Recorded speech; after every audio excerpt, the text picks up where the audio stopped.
I want our community to welcome Saakshi Kishnani today. So it's going to be a wonderful session. I'm already looking forward to it. Let me quickly introduce you, Saakshi.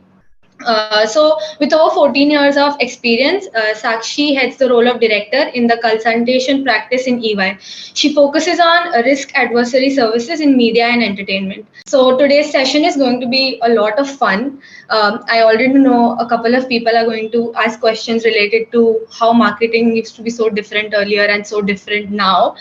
And I'm really looking forward to see, how with your experience you can guide us through with these questions. Thank you. Thank you so much. It's a pleasure to be a part of the AMA sessions.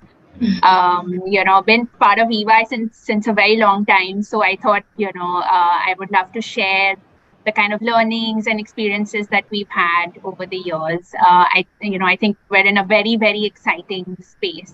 The fact that you've been with one organization for so long, is a testament to the fact that there are so many different aspects that you need to, manage and you learn, you come across. So I think I'm more than happy to address any questions that I can help with. So we have a couple of people from the community that have already started welcoming you. We have Shruti and Neha who have said hello. We are excited to talk to you today. Thank you. Hi Shruti. Hi Neha.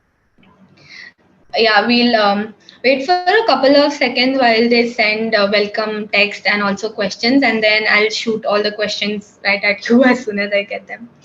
I think in the meantime, I just want to share a few aspects that, we released a report, the FICCI EY Windows of Opportunity report, which focuses on the M&E industry. And within that, we had a section for experiential marketing live events, where we spoke of the overall growth of the industry. And especially we have, a section which talked about various large scale format events, summits, a lot of high net worth weddings as well, which we take into consideration when we do the sizing of the industry.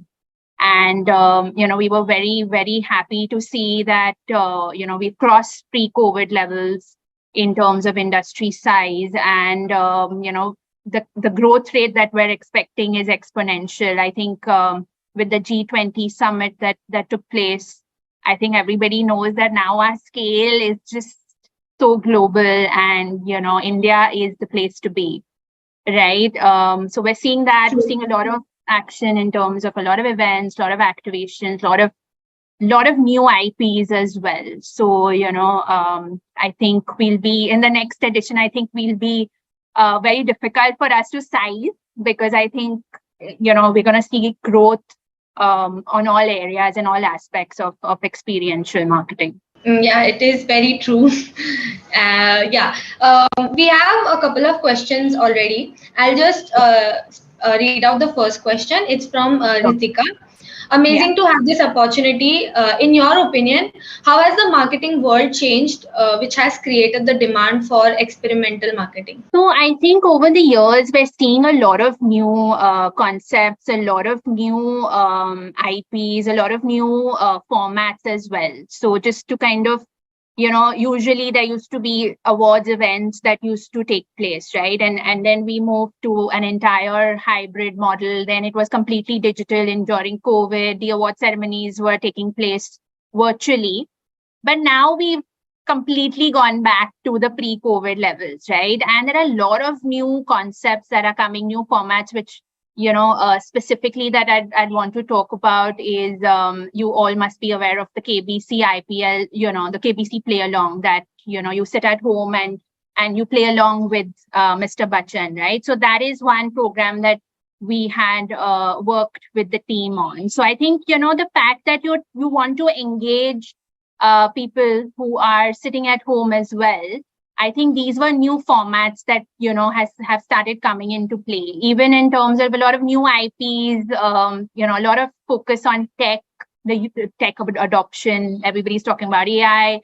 I think even specifically because of the focus of the government as well, there's a lot of new concepts and IPs focusing on ESG as well, right? So environment, sustainability, these are new trends, new concepts which didn't honestly exist in the past. So we're seeing a lot of traction in the experiential marketing space with respect to these new concepts and new focus areas, I would say, which I think are very relevant in today's day and age. Very true. I would agree 110% on that, because initially it was more about the stars. All we would do is sit and watch and have fun. But I think now it's more about all of us. We can all relate to the kind of things that are happening. We feel more involved, to be precise. And you can see the number of influencers as well, right? There are so many new influencers. I don't think we had access to any of them, or this concept ever existed. I think all of us follow for different tips and different insights. We have different people who we follow on a day-to-day basis, or maybe during the course of the day we want to check what they are recommending. So I think this is a totally new community. And I think the entire objective is to build communities, right? Especially with Thinkly, I think it's a similar concept, right? You want to grow your community, you want to share insights, you want to give people an opportunity to grow and learn, right? So I think that has definitely taken a different perspective as well. So I think community building across all concepts, aspects, IPs, everything, we're seeing different brands and sponsors who want to target these communities. I think you've done good justice to that question. We'll move on to the next question, which is by Neha.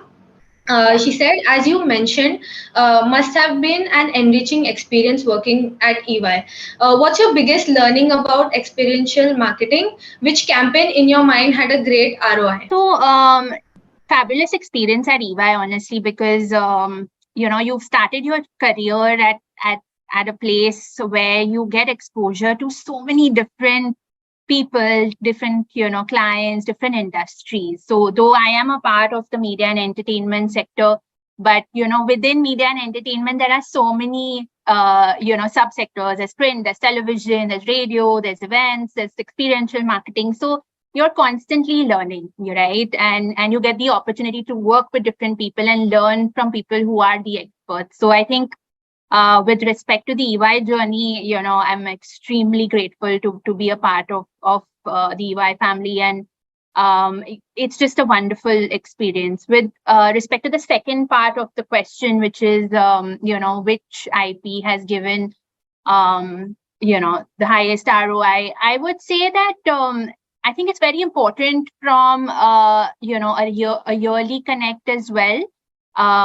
So usually what used to happen, it used to happen once a year, and everybody used to forget about it till the next edition, right? But I think now there are monthly connects, there are various programs. I mean, the fact that there are various programs like KBC, which is running for so many years. There are that IPL play along, which has started. There are so many awards and IPs, which are not just the film awards, but a lot of business awards, a lot of focus on the healthcare sector.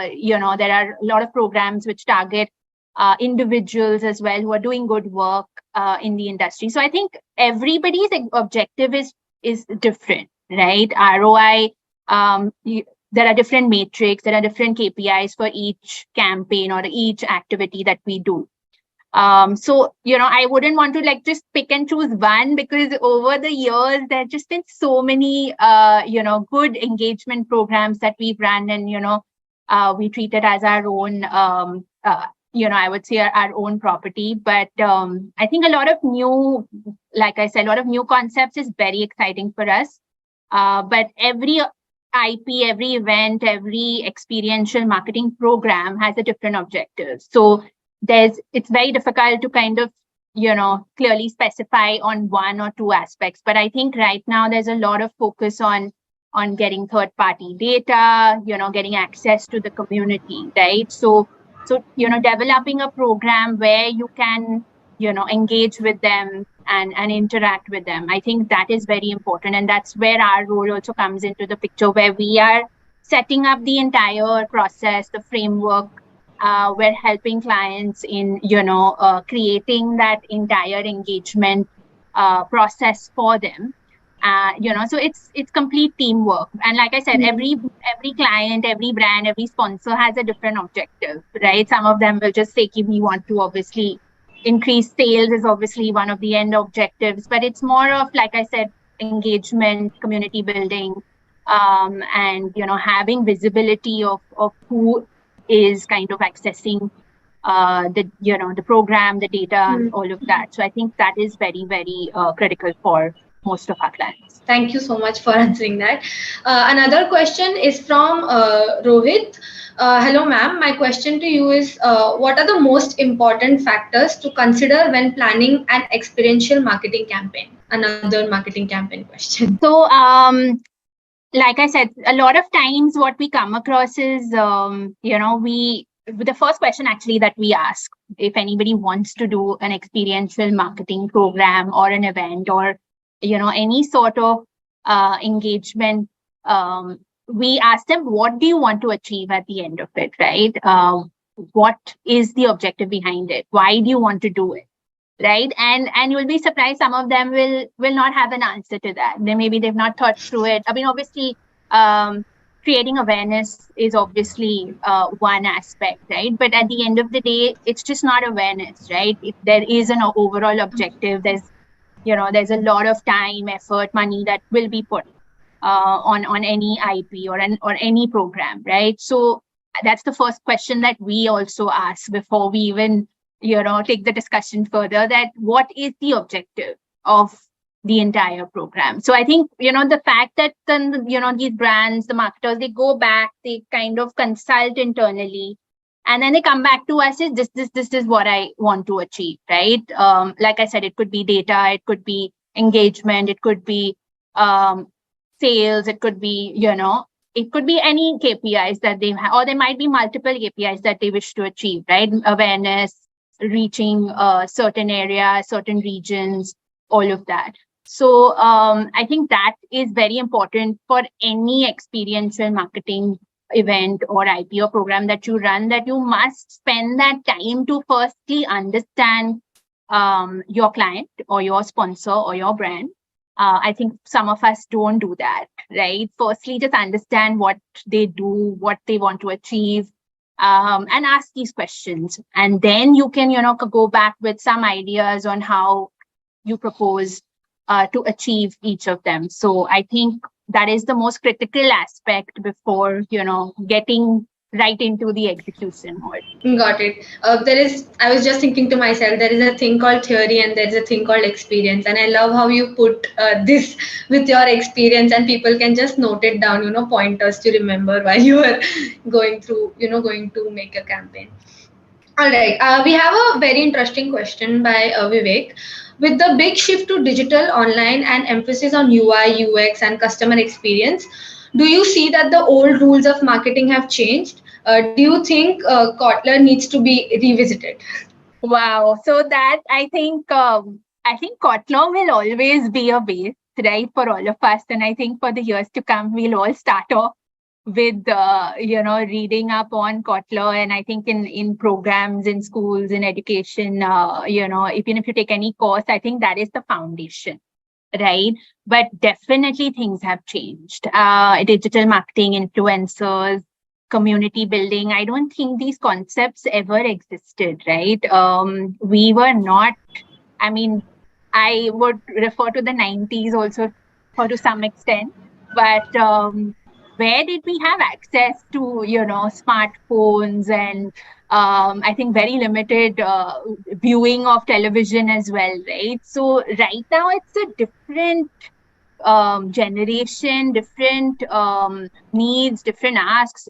It's very, the conventional methods, obviously, television marketing, radio marketing, I think that will definitely be a core part of any marketing program or campaign that you do, but there has to be new and innovative ways to connect with I would call them Gen Z or influencers and all of that, right? So there has to be a different methodology to target them as well, because I don't think most of them even look up from their phones. They're so True. addicted to it, right? So we'll have to, I think, there definitely your foundation, your base will be, the traditional marketing principles. I don't think that is going to change for a while, but I think new and innovative ways to connect with your TG is definitely required. And I mean, did we ever think of AI and chat GBT and all of that, right? We didn't. And, all of us were confused and figuring out, how this is going to impact us. But, that is the reality where things are changing. And they're changing at a very, very fast pace. So we'll all have to, I think, adapt and see how we can integrate it in our program. I think the point is that the purpose is still the same, but the approach is different. So yeah, that's very well explained by you. Another question we have is from Nirmal. Which metrics are most important to track when measuring ROI? So I think, like I said, it also depends on the type of program that you're running. But I think a lot of the clients, for example, if you're doing a concert or you want to know what kind of people are coming to the event, who is purchasing your ticket, right? You want to know, and you also want to know what they're doing once they enter the venue, right? So for example, you want to know what food items, what are they drinking, all of that, right? So because that's how you will also come to know which of your brands are, the client, the customers are asking for, and what they want to experience as well, right? So I think it also depends on the type of event. So just giving you an example of a concert, you want to know what age group of people are actually attending the event, and obviously once they enter the event, then how are they experiencing different avenues or different outlets that are there inside, right? It cannot only be food and beverage, but sometimes for an exhibition there are different stalls of different kind of elements. So I think it's very important to know who's attending your event or your exhibition, and B, how are they consuming the various aspects inside as well, right? So I think it's twofold.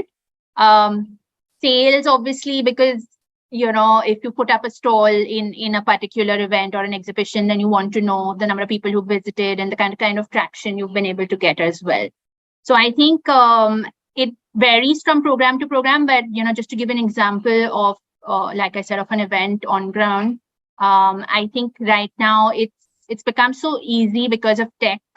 You just walk through, you can just scan through one of your you can do everything through your wristband, right? You enter, you can purchase, you can top up, so you get all that data at the back end, which helps you and your brands and your sponsors to analyze what is the consumption trends as well. Yes, that is very true. And the last part, I think tech has made it a very much more convenient. I wouldn't say easy, but much more convenient to track things better, to keep a track of. Like for example, it's so crazy that I'm sitting in a stadium to watch a football match, and one attack is done, and they can already tell you the amount of audience that have walked in. And at one point, I was asking my brother, "Do you think there's someone who's counting?" And he was like, "No, it's obviously technology." It's all technology, and it's all and it's all seamless, right? For a person who's attending, it's become so easy. Otherwise there were like long queues, and you're figuring out where everything is. Now you have clear access areas, exactly what is available where. And it's just the overall experience. I think that's why I really enjoy what I do, is because it's just the experience. You get to connect with people, you get to enjoy the overall vibe and the overall change in any particular program, right? It's called experiential marketing because of yeah. when you come back home, however tired you are, you've just, come back with that happiness, and, you've taken away Right. something, and it's a memory for you for a very long time that, I went here and this was my experience and it was just seamless. So I think it's more of that as well. Yeah.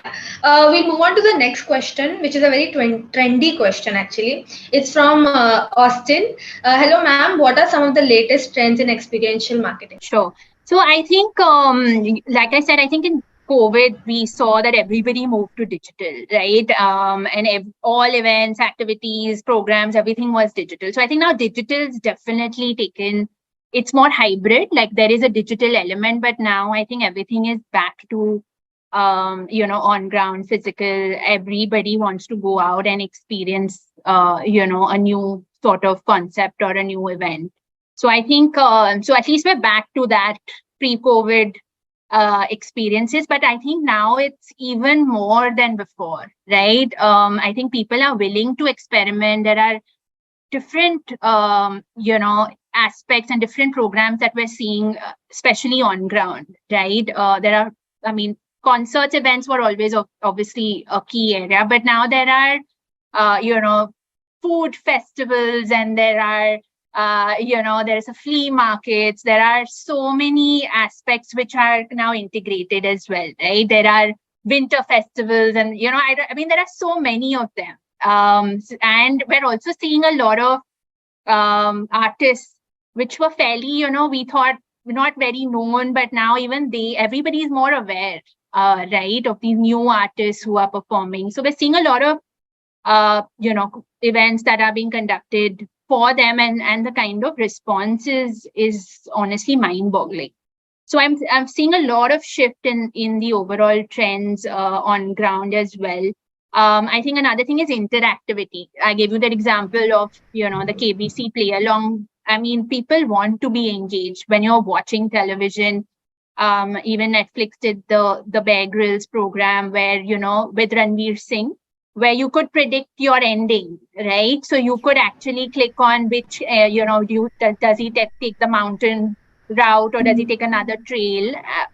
It was a wonderful experience for me to sit at home and actually, take those decisions on, what I want to see in a particular show in that format. So I think it's just, everything is so different. Right now, I don't think we've ever had those type of opportunities where people sitting at home were engaged. So I think that will continue to grow as well. Even from an IPL, a cricket perspective, we're all crazy about cricket, right? I think we'll always be. But I think a lot of other sports are also now kind of, people are watching, people are going for, it could be kabaddi, it could be football, so I think it's a lot of change. I think we are seeing a lot of different trends, and it's not the conventional ones. Like, India is a cricket crazy nation, but I think now the awareness of other sports is also growing as well.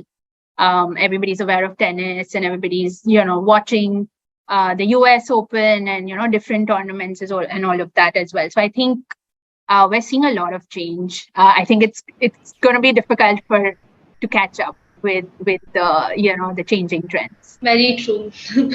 Gen Z can agree. I couldn't agree more to this. Yeah. We have another question from Vivek. In your mind, which was one of the best new age campaign that you can think of in today's time? Like the Pepsi Coke rivalry or the iconic Apple ad in the NFL halftime. Do ads in this attention starved world allow for iconic ads? Absolutely. I think the fact that you're mentioning these two is just a testament to how we all remember certain campaigns and certain ads as well, right? So I think recently when Apple came out with the entire focus on the environment and sustainability just before the launch of the iPhone 15, where Steve Jobs is talking, sorry, not Steve Jobs, Tim Cook is talking to the audience about Mother Nature and what they're doing about plastic, and so I think that was a very, very iconic ad that I saw recently, and I was I was first, it took me some time to kind of understand what exactly are they talking about. But it was quite a long advertisement, but it, spoke of different aspects of how they are trying to, create an impact on the environment. So I think I think that was one thing that stood out for me in the recent past. I think the Pepsi Coke, all that rivalry, though, I think, like I said, I go back to the 90s when I think of those ads that used to come out. I think we all relate to a lot of them, but like I said, in the recent past, I really like the Apple one. Very true. I still remember, since I'm the Gen Z squad, I remember the Gems ad that I loved. I think some ads will always be there in your heart, no matter how much the trends are changing. Even the Cadbury one, when she goes on she starts dancing on the pitch, on the cricket pitch, when her boyfriend hits the ball for a six, and then she starts dancing, the Cadbury ad. I think that's also very iconic. Even the Eclair ad, the head burst. So I think some of them, the Eclair one as well.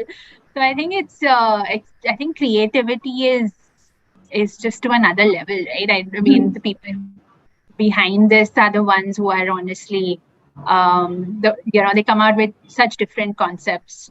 Yeah. There's a question from David. Can you share a case study of an experiential marketing campaign that you worked on that was particularly successful? So I think of various programs, like I said, that we've been running for clients. And I think the fact that they've been going on for so many years just means that, they have been able to engage with their TG. They have been able to create that awareness and also that hook, right, that you want to keep coming back with. So various programs on, like I said, the NRI community. It could be the international.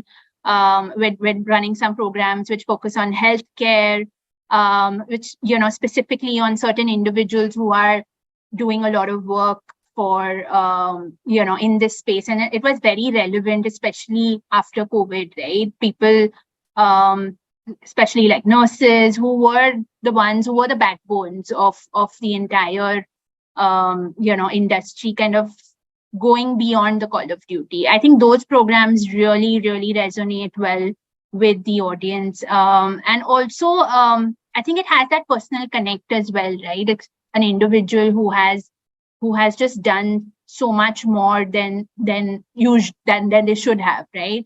I think those kind of programs are something that really excite people. And I think more importantly, they are able to connect with these individuals. So there are various programs, like I said, but I feel that the ones which are focusing on these specific communities, especially giving back to the society, I think those programs are the ones which I personally are very, very keen to be a part of. Yeah, it's beautiful to see how, people like you guys, big companies, were able to conduct campaigns, especially for the doctors and the nurses, because like you mentioned, they were actually the backbone, the people that worked while we were safe at home.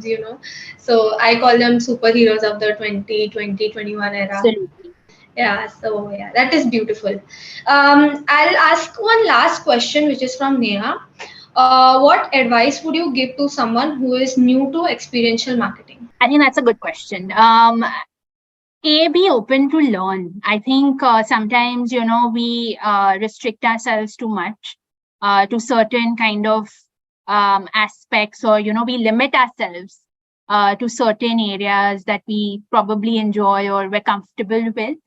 I think getting out of your comfort zone is very, very important, right? Because, sometimes you become complacent, you are happy in your space. So I think that is something that you must be open to learn. And there's nothing big or small, everything is a learning. It can be the smallest of tasks. It can be handling the biggest of events, right? Even in the biggest of events or programs, you might be playing a very small but significant role. So I think it's very important to be open to learning, especially experiential marketing, because there are so many aspects, right? And sometimes you get demotivated saying, oh, my role isn't so big, or, I'm not handling this or whatever.